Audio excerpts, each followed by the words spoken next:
الحمد لله نحمده ونستعينه ونستغفره ونؤمن به ونتوكل عليه ونعوذ بالله من شرور أنفسنا ومن سيئات أعمالنا من يهده الله فلا مضل له ومن يضلل فلا هادي له وأشهد أن لا إله إلا الله وحده لا شريك له وأشهد أن محمدًا عبده ورسوله يا أيها الذين آمنوا اتقوا الله حق تقاته ولا تموتن إلا وأنتم مسلمون يا أيها الناس اتقوا ربكم الذي خلقكم من نفس واحدة وخلق منها زوجها وبث منهما رجالا كثيرا ونساء فاتقوا الله الذي تساءلون به والأرحام إن الله كان عليكم رقيبا يا أيها الذين آمنوا اتقوا الله وقولوا قولا سديدا يصلح لكم أعمالكم ويغفر لكم ذنوبكم ومن يطع الله ورسوله فقد فاز فوزا عظيما أما بعد فإن خير الحديث كتاب الله وخير الهدي هدي محمد صلى الله عليه وسلم وشر الأمور محدثاتها وكل محدثة بدعة وكل بدعة ضلالة وكل ضلالة في النار أعوذ بالله من الشيطان الرجيم ولله على الناس حج البيت من استطاع إليه سبيلا رب اشرح لي صدري ويسر لي أمري واحلل عقدة من لساني يفقه قولي سبحانك لا علم لنا إلا ما علمتنا إنك أنت العليم الحكيم اللہ وحدہ لا شریک کی بے پایا حمد و ثنا اور رسول اکرم صلی اللہ علیہ وسلم پر بے شمار صلاۃ و سلام کے بعد بزرگوں اور بھائیوں، حج کا موسم آ چکا ہے اور دنیا بھر سے اللہ رب العالمین کے گھر کا حج کرنے کے لیے لوگ حرمین شریفین پہنچنے لگے ہیں۔ ہر مسلمان کی یہ دلی خواہش اور آرزو ہوتی ہے کہ اللہ رب العالمین اسے ایک بار اپنے گھر کا دیدار کرا دے اور اپنے گھر کے طواف کی سعادت سے اسے ہمکنار کر دے۔ ہر مسلمان کے دل میں حرمین شریفین کی زیارت اور حج و عمرہ کی ادائیگی کا ارمان مچلتا ہے، اور جب کچھ لوگ روانہ ہوتے ہیں سفر حج پر، سفر عمرہ پر، تو پیچھے رہنے والے لوگوں کے دلوں کی جو کیفیت ہوتی ہے اور ان کو جو تکلیف اس محرومی کی وجہ سے ہوتی ہے وہ قابل بیان نہیں۔ بس انسان کی آنکھوں سے آنسو جاری ہوتے ہیں اور اس کا دل مچل مچل کر رہتا ہے۔ اللہ رب العالمین اپنے فضل و کرم سے ہم سب کو اپنے پاک گھر کے طواف اور زیارت کی، مسجد نبوی کی زیارت کی، حج و عمرہ کی ادائیگی کی توفیق عطا فرمائے، آمین۔ بھائیوں اور بزرگوں، حج اسلام کے 5 بنیادی ارکان میں سے ایک اہم رکن ہے۔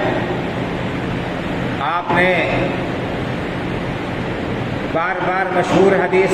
سنی ہوگی کہ اللہ کے رسول صلی اللہ علیہ وسلم نے ارشاد فرمایا کہ اسلام کی بنیاد 5 چیزوں پر رکھی گئی۔ سب سے پہلے کلمہ توحید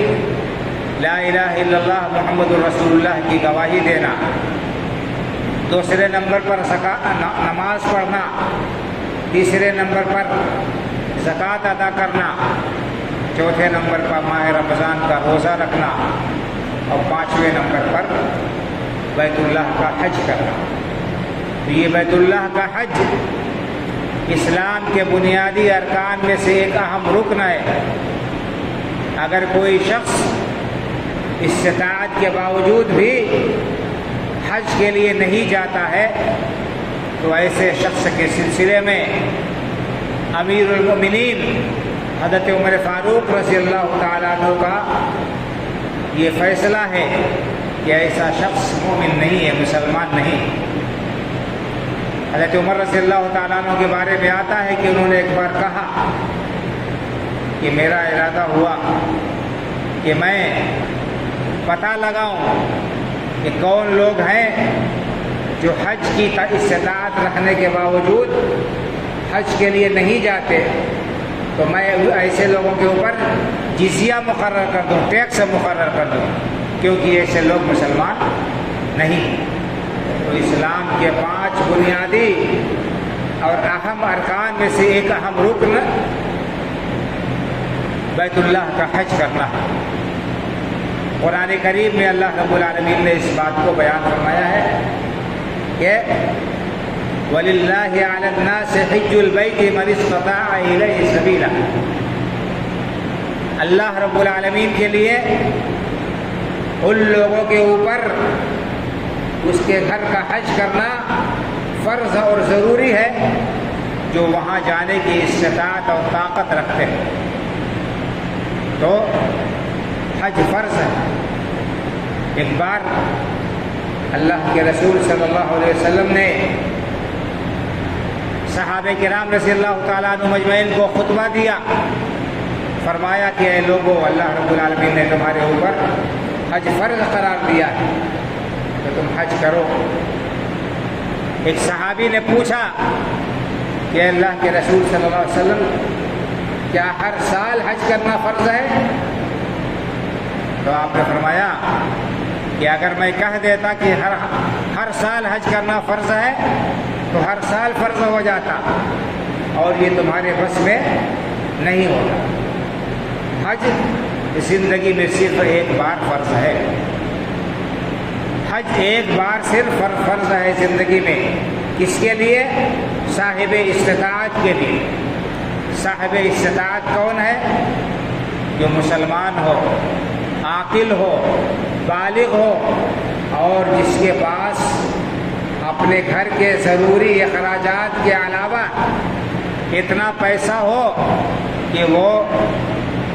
مکہ مکرمہ تک آنے جانے کا خرچ اور حج کے اندر جو اخراجات ہیں وہ اخراجات پورا کر سکتا ہو، تو ایسے شخص کے اوپر حج فرض ہو جاتا ہے۔ استطاعت کے اندر علماء نے لکھا ہے کہ مسلمان ہونا اور عاقل بالغ ہونا یہ تو فرض ہے ہی ہر عبادت کے لیے، لیکن پیسہ ہونا، مال ہونا، اتنا مال کہ گھر کی ضروریات اور اخراجات سے زائد ہو کہ اس مال سے انسان مکہ مکرمہ تک کا سفر خرچ برداشت کر سکتا ہو، حج کے جو اخراجات ہیں ان کو وہ خرچ کر سکتا ہو، ایسے شخص کے اوپر حج ایک بار فرض ہے زندگی۔ اور اللہ رب العالمین نے قرآن کریم میں فرمایا کہ وَأَتِمُّوا الْحَجَّ وَالْعُمْرَةَ لِلَّهِ، لوگوں حج اور عمرہ اللہ کے واسطے پورا کرو، تو یہ اللہ کے لیے فرض ہے۔ اور استطاعت میں ایک چیز علماء نے یہ بھی لکھی ہے کہ راستہ بھی مامون ہونا چاہیے، سواری بھی میسر ہونی چاہیے۔ انسان کے پاس میں اگر پیسہ ہے آنے جانے بھر، لیکن راستہ مخدوش ہو گیا، خدا نخواستہ اللہ نہ کرے راستہ محفوظ نہیں ہے، جیسے مثال کے طور پر حالت جنگ ہے کسی ملک سے جہاں سے ہم کو گزرنا ہے، ہم نہیں جا سکتے، تو ایسی صورت میں اس سال حج اس راستے سے گزرنے والے لوگوں کے اوپر ساقط ہو جائے گا، یا دوسرے راستے سے جائیں یا اگلے سال جائیں، یا اسی طرح سے سب کچھ ہے، پیسہ بھی ہے، راستہ بھی معمون ہے، لیکن وقت پر سواری کا انتظام نہیں ہو سکتا، سواری نہیں مل رہی ہے انسان کے پاس، تو بھی حج اس سال جب تک سواری کا انتظام نہیں ہوتا ہے انسان کے لیے اس کے اوپر فرض نہیں ہوگا۔ اسی طرح سے عورت کے لیے ایک اور شرط ہے کہ اس کے پاس میں پیسہ ہونے کے باوجود، امن و امان ہونے کے باوجود محرم کا ہونا ضروری ہے۔ محرم سے مراد شوہر یا ایسا شخص جس سے اس عورت کا نکاح اور شادی کرنا حرام ہو، ہر وہ مرد جس سے شوہر تو شادی کے بعد ہو گیا اور یہ میاں بیوی ہو گئے، اس کا محرم ہوا، شوہر کے علاوہ ہر وہ شخص جس سے عورت کا نکاح حرام ہو وہ اس کا محرم ہوگا۔ مثلاً اس کا باپ ہوا، اس کا چچا ہوا، اس کا ماموں ہوا، اس کا بھائی ہوا، اس کا بیٹا ہوا، اس کا سگا بھتیجا، سگا بھانجا، یہ سب کے سب عورت کے محارم ہیں۔ اسی طرح سے داماد بھی عورت کا محرم ہے۔ ان لوگوں کے ساتھ عورت حج کے لیے، عمرے کے لیے یا کسی دوسرے سفر میں جا سکتی ہے۔ اب حج اور عمرے کے علاوہ اور بھی دوسرا سفر شریعت کی نگاہ میں جائز نہیں ہے کہ عورت بغیر محرم کے کرے، کیونکہ حالات کیسے ہو جائے، راستے میں کیا ضرورت اور کیا پریشانی پیش آئے یہ کہا نہیں جا سکتا۔ المہم حج اسلام کے ارکان میں سے ایک اہم رکن ہے، ایک اہم فریضہ ہے، اور ہر صاحب استطاعت کے اوپر ضروری ہے اس کو اس کی عمر میں ایک بار ادا کرے، اور اگر کوئی شخص ادا نہیں کرتا ہے تو ایسے شخص کا ایمان خطرے میں ہے، ایسے شخص کا ایمان خطرے میں ہے۔ حدیث میں اللہ کے رسول صلی اللہ علیہ وسلم نے بڑی فضیلت بیان فرمائی ہے حج کی اور عمرے کی، اور آپ نے اس کی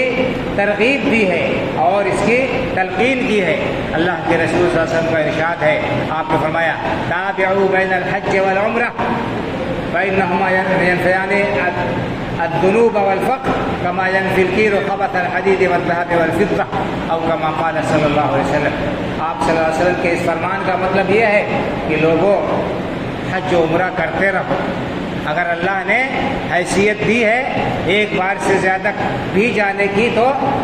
ایک بار سے زیادہ بھی جاؤ، حج و عمرہ کرتے رہو، کیونکہ حج اور عمرہ یہ گناہوں کو بھی مٹا دیتے ہیں اور محتاجی کو بھی دور کر دیتے ہیں۔ گناہ بھی مٹتے ہیں اور محتاجی بھی دور ہوتی ہے۔ فرمایا آپ نے کہ حج اور عمرہ گناہوں کو اور محتاجی کو اس طرح دور کر دیتے ہیں جس طرح سے کہ لوہے کو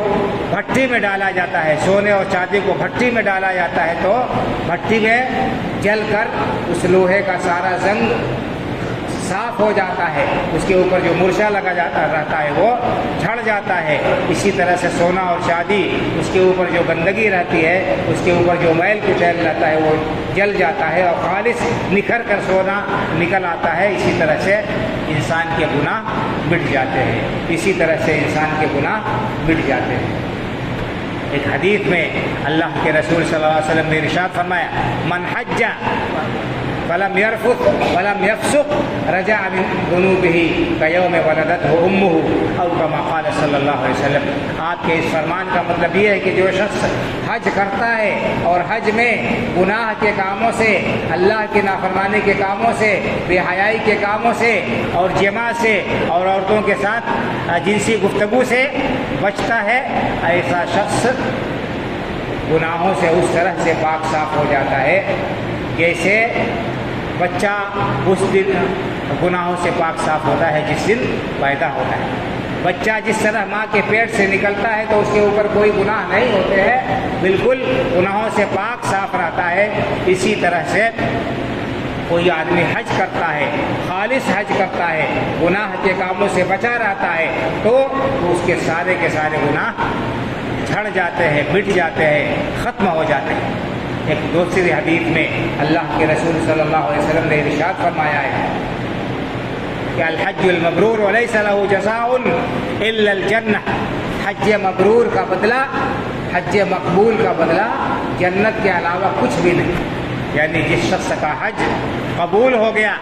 جس شخص کے حج کو اللہ رب العالمین نے قبولیت سے نواز دیا، ایسے شخص کے لیے جنت واجب ہو گئی۔ یہ اللہ کے رسول صلی اللہ علیہ وسلم کی حدیث ہے، صحیح حدیث ہے۔ لیکن ہمیں کیسے پتہ چلے گا کہ ہمارا حج مقبول ہوا کہ نہیں مقبول ہوا؟ علماء نے نشانی بتائی ہے عبادت کی قبولیت کی، کہ کوئی بھی عبادت اللہ کی بارگاہ میں مقبول ہوئی کہ نہیں ہوئی، اس کی نشانی کیا ہے؟ اس کی نشانی یہ ہے کہ انسان اس نیکی کا کام، اس عبادت کا کام کرنے کے بعد مزید نیکی کی طرف آگے بڑھے، مزید بھلائی کرے، اللہ رب العالمین کو خوش کرنے والے کاموں میں اور آگے بڑھے، کوشش کرے۔ ایسا نہیں کہ نیکی کا کام بظاہر انجام دیا لیکن اس کے بعد وہ غلط کاریوں میں لگ گیا، اس کے بعد وہ گناہ کے کاموں میں لگ گیا۔ ایک طرف بھلائی کر رہا ہے، دوسری طرف وہ اس کام سے نکلنے کے بعد گناہ میں لگ گیا، فحشکاری میں لگ گیا، اللہ کی نافرمانی کا ارتکاب کرنے لگا، تو بڑا خطرہ ہے کہ ایسے شخص کا کہ یہ عبادت قبول نہ ہو۔ اللہ رب العالمین نے قرآن کریم میں نماز کے بارے میں کیا فرمایا؟ ان الصلاۃ تنہی عن الفحشاء والمنکر، یقیناً نماز بے حیائی سے اور برے کاموں سے، بیہودہ کاموں سے روکتی ہے اور منع کرتی ہے۔ اگر کوئی شخص نماز پڑھتا ہے لیکن بے حیائی کے کام سے نہیں بچتا ہے، فحشاء سے اور حرام کاری سے نہیں بچتا ہے، گناہ کے کام سے پرہیز نہیں کرتا ہے، تو سمجھ لیجئے کہ اس کی نماز خطرے میں ہے، قبول ہوئی کہ نہیں ہوئی بہت بڑا خطرہ ہے۔ ایک انسان مسجد میں رہتا ہے، نماز پڑھتا ہے، نماز پڑھ کے نکلا، اپنی آنکھ کو،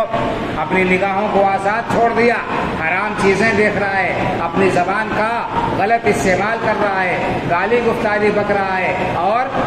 جھوٹ بول رہا ہے، دھوکہ دے رہا ہے، فریب کاری کر رہا ہے، ہر طرح کے غلط کام کر رہا ہے، اس کا مطلب یہ ہوا کہ اس کی نماز اس کے اوپر اثر انداز نہیں ہوئی۔ نماز کا جو فائدہ حاصل ہونا چاہیے کہ نماز انسان کو بے حیائی سے اور برائی کے کاموں سے روکے، اگر یہ اثر نہیں کر رہی ہے نماز، تو سمجھ لیجئے کہ خطرہ ہے ایسے شخص کے لیے۔ اس کو اپنا جائزہ لینا چاہیے، احتساب کرنا چاہیے اور اپنی نماز کے اندر خشوع و خضوع لانے کے ساتھ ساتھ نماز کے بعد کی بھی اپنی جو زندگی ہے اور جو معمولات ہیں ان کو درست کرنا چاہیے، ان کو صحیح کرنا چاہیے۔ انسان دن بھر بھوکا رہتا ہے، اللہ رب العالمین کے حکم سے کھانا پینا چھوڑتا ہے، حلال چیز سے باز رہتا ہے، لیکن افطاری کے بعد پھر حرام کام شروع کر دیتا ہے، پھر غلط کام کرنا شروع کر دیتا ہے، پھر وہی غلط چیزیں استعمال کرنا شروع کر دیتا ہے جن کا استعمال غیر روزے میں بھی درست نہیں۔ ان کے بارے میں اطباء نے بھی کہہ دیا ہے کہ یہ صحت کے لیے نقصان دہ ہے، انسان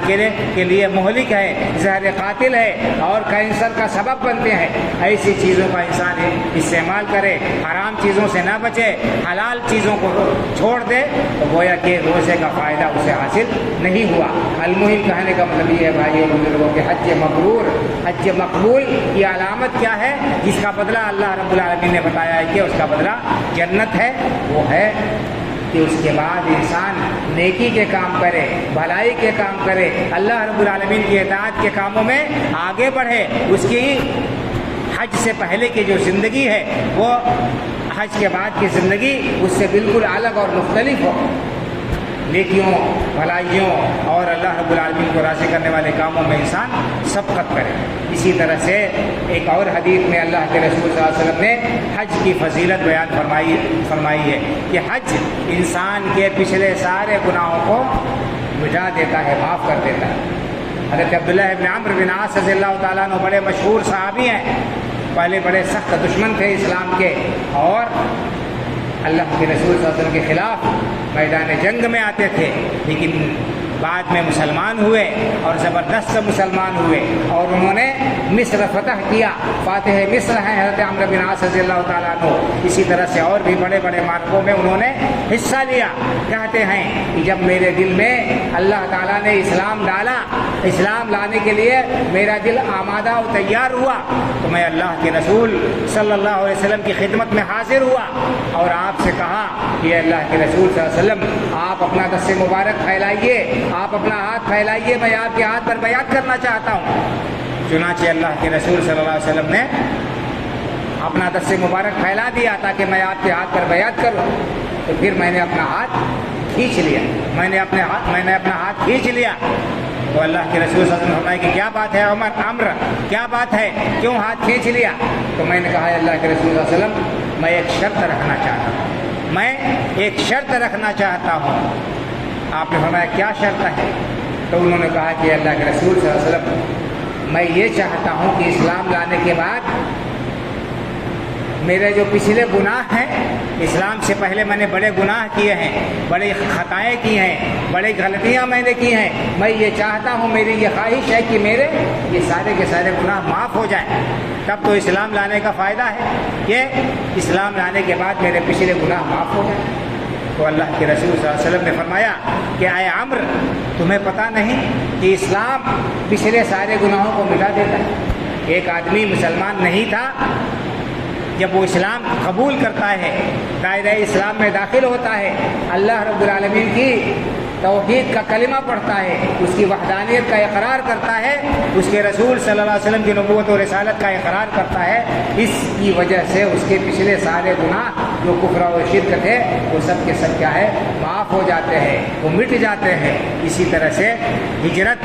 انسان جب کرتا ہے اللہ کے راستے میں, اپنے گھر بار کو چھوڑتا ہے, اپنے رشتے ناطے کو قربان کرتا ہے, اپنے دین کی حفاظت کے لیے, اپنے عقیدے کی حفاظت کے لیے, اپنے توحید کو بچانے کے لیے اپنے وطن کو قربان کر کے پردیس میں چلا جاتا ہے, سب کچھ چھوڑ دیتا ہے, تو یہ عمل بھی انسان کے پچھلے گناہوں کو معاف کر دیتا ہے. اور آپ نے فرمایا کہ وَأَنَّ الْحَجَّ يَهْدِمُ مَا كَانَ قَبْلَهُ, اور حج بھی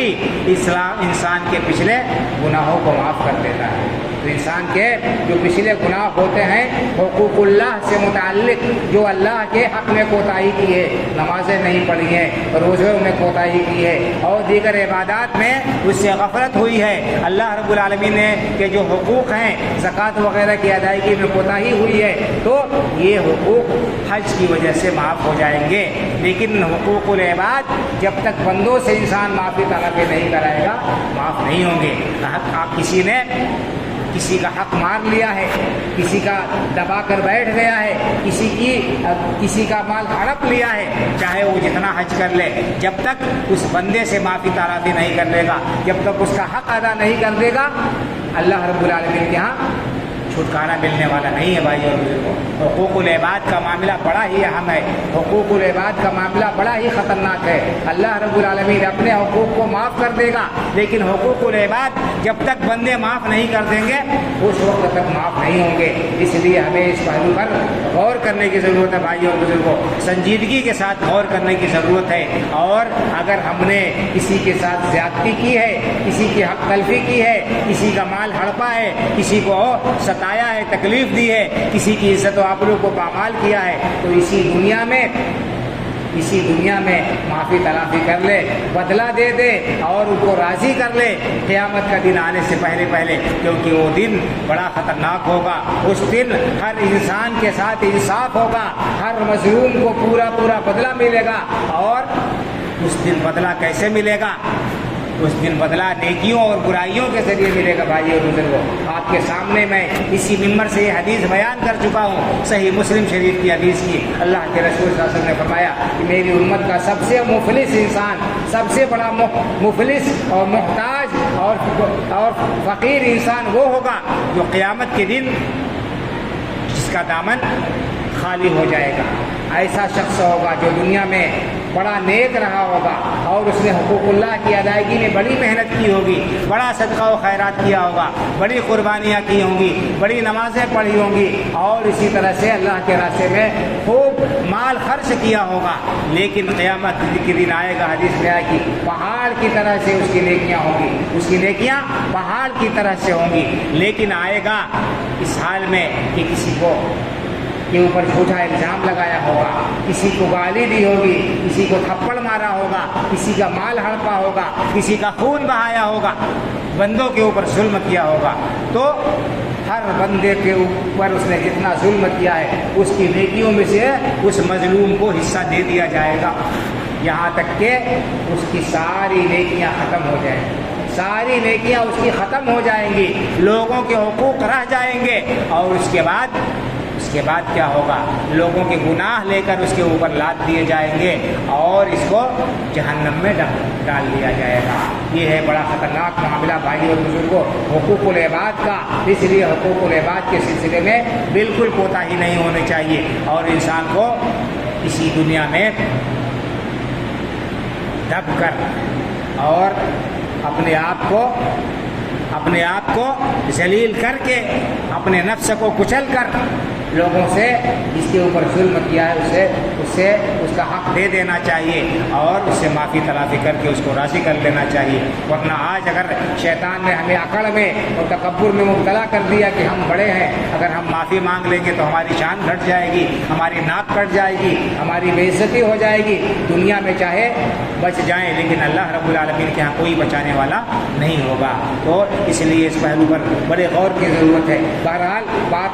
ہو رہی تھی حج کی، کہ حج بہت عظیم عبادت ہے، اس کا بڑا ثواب ہے۔ اللہ کے رسول صلی اللہ علیہ وسلم نے فرمایا کہ حج انسان کے پچھلے گناہوں کو معاف کر دیتا ہے، مٹا دیتا ہے، اگر حج مبرور انسان کو نصیب ہو گیا تو، حج مبرور اگر انسان کو مل گیا تو۔ اس لیے ہمیں چاہیے کہ ہم میں سے جو لوگ صاحب استطاعت ہیں، صاحب حیثیت ہیں، جنہیں اللہ رب العالمین نے مال سے نوازا ہے، وہ جلد سے جلد حج کی ادائیگی کے لیے کوشش کریں، اس میں ٹال مٹول نہ کریں، تاخیر نہ کریں۔ حدیث میں یہ بھی آیا ہے کہ لوگوں حج کرنے میں جلدی کرو، حج کرنے میں جلدی کرو، کیوں؟ اس لیے کہ تمہیں پتہ نہیں کہ کس کے ساتھ کون سا معاملہ پیش آ جائے، انسان کے ساتھ کیا صورتحال پیش آ جائے۔ آج پیسہ ہے، کل ہو سکتا ہے پیسہ نہ رہے، انسان یہ جو ہے کہ حالت بدلنے میں تاخیر نہیں ہوتی ہے، دیر نہیں لگتی ہے۔ ایک انسان عرش سے فرش تک پہنچ جاتا ہے اور فرش سے عرش تک پہنچ جاتا ہے، بہت جلدی انسان کے یہ حالت تبدیل ہو جاتی ہے۔ اگر اللہ نے وسعت دی ہے تو اس میں کوتاہی نہیں کرنی چاہیے، یہ نہیں سوچنا چاہیے کہ جب بوڑھے ہو جائیں گے، دنیا کے ہر کام سے فارغ ہو جائیں گے، تب جائیں گے حج کرنے۔ نہیں بھائی اور بزرگوں، حج تو اصل میں جوانی کا ہے، حج تو اصل میں جوانی کا ہے۔ حج میں جتنی محنت اور کوشش کرنی پڑتی ہے، ہمارے بوڑھے بزرگ لوگ وہاں جاتے ہیں اور ان کی جو حالت ہوتی ہے بس اللہ ہی رحم کرے، جا کر ہو کر چلے آتے ہیں، کتنے ارکان صحیح ڈھنگ سے ادا کر پاتے ہیں بس اللہ ہی جانتا ہے، اللہ ہی قبول کرنے والا ہے۔ ہم نے حالات جو دیکھے ہیں بڑا ترس آتا ہے، بڑا افسوس ہوتا ہے، لوگوں کو سدھ نہیں رہتی ہے کہ کیا کرنا ہے، کیسے کرنا ہے۔ ایک بہت بڑی مصیبت یہ بھی ہے کہ لوگ حج کو معمولی سمجھتے ہیں اور فارم بھر دیتے ہیں، حج کے لیے چلے جاتے ہیں، کتنے لوگ کچھ بھی نہیں جانتے ہیں کہ انہیں کیا کرنا ہے، کس دن کہاں جانا ہے، کون کون سے ارکان ادا کرنے ہیں، اور بس چلے جاتے ہیں، چلے آتے ہیں۔ اللہ تعالیٰ معاف فرمانے والا ہے اور اللہ تعالیٰ قبول کرنے والا ہے۔ حج کے ارکان کو بھی انسان کو اچھی طرح سے سیکھنا چاہیے، پریکٹیکل عملی مشق کر کے اور علماء سے مسائل پوچھ کر اچھی طرح سے جانا چاہیے۔ بارہا ہمارا تجربہ ہے، لوگوں کو وہاں دیکھا ہے اور ان کی حالت دیکھی ہے، کچھ پتہ نہیں ان کو آج کون سا دن ہے اور کہاں جانا ہے اور کیا کرنا ہے اور کیا دعا پڑھنی ہے، کس طرح سے کیا رکن ادا کرنا ہے۔ تو اچھی طرح سے ہمیں سیکھنا چاہیے، حج کے مسائل کو سیکھنے کے بعد اس کے بعد انسان کو جانا چاہیے، اور جہاں تک ہو سکے انسان کو جلدی کرنا چاہیے، اس میں ہرگز تاخیر نہیں کرنا چاہیے، بڑھاپے کا انتظار نہیں کرنا چاہیے، پتہ نہیں بڑھاپا آئے گا کہ نہیں آئے گا، اس سے پہلے ہی دنیا سے رخت سفر باندھنا پڑے گا،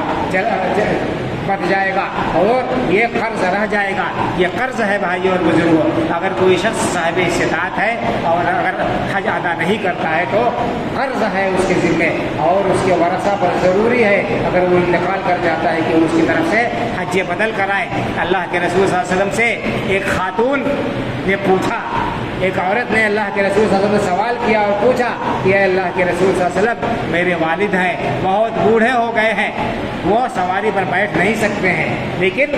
حج ان پر فرض ہو گیا، یعنی ان کے پاس میں پیسہ ہے حج کے لیے آنے جانے کا، لیکن عمر نہیں رہی، صحت نہیں رہی، اب سفر کرنے کے قابل نہیں ہے، تو کیا حج ان کی طرف سے میں کروں؟ تو اللہ کے رسول صلی اللہ علیہ وسلم نے مجھ سے پوچھا، کہا کہ بتاؤ، اگر تمہارے ابا کے ذمے قرض ہوتا تو ادا کرتی کہ نہیں کرتی؟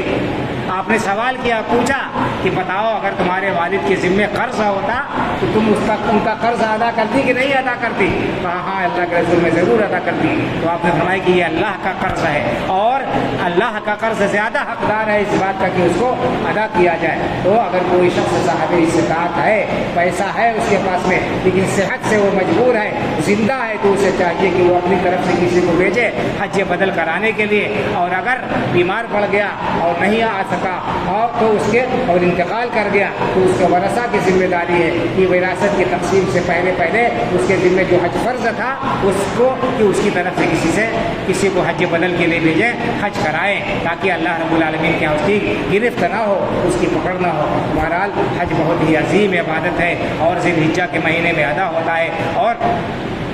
پوری دنیا سے لوگ حرمین شریفین کا قصد کر رہے ہیں، جا رہے ہیں۔ اس مناسبت سے میں نے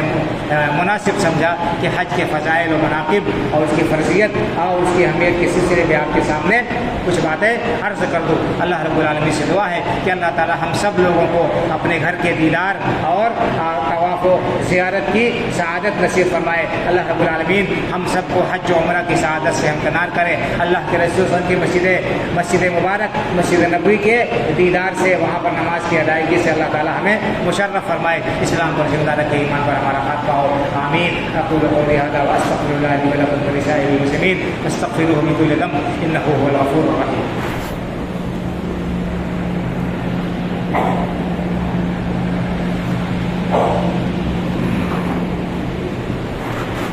الحمد لله نحمده ونستعينه ونستغفره ونؤمن به ونتوكل عليه ونعوذ بالله من شرور انفسنا ومن سيئات اعمالنا،